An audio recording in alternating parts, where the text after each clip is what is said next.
Okay, field note from today. Investors do not fall in love with house. Period. We just went under contract with buyer clients who are doing 1031 exchange / investors.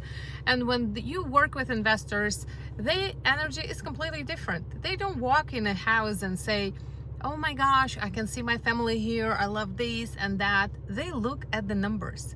And if the numbers do not work, they just move on. So that's exactly what happened in this negotiation.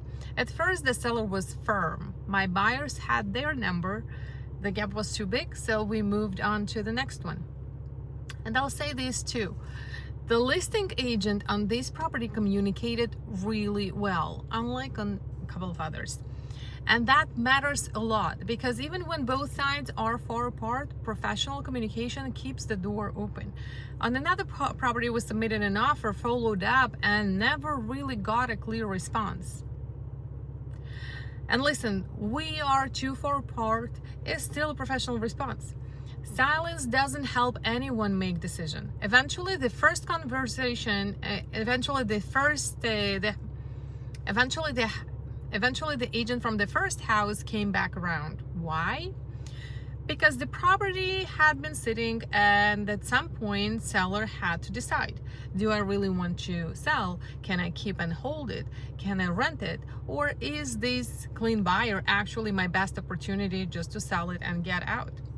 In this case, we were able to negotiate a pretty good price reduction. The seller is accepting less than what they originally wanted, but they are getting a fast closing, no major contingencies, and a very serious buyer that wants to close. And I think this explains a lot of today's market. Buyers are looking at today's numbers. Sellers are still remembering 2021 and 2022, and this is how they want to price their homes, and this is how they want to sell them.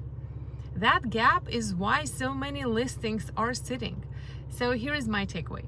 If you don't have to sell, you may decide to wait and just not list it at this moment. But if you do need to sell, don't just look at the price. Look at the certainty and keep the communication open, because sometimes the best offer is the one that actually gets you to the closing.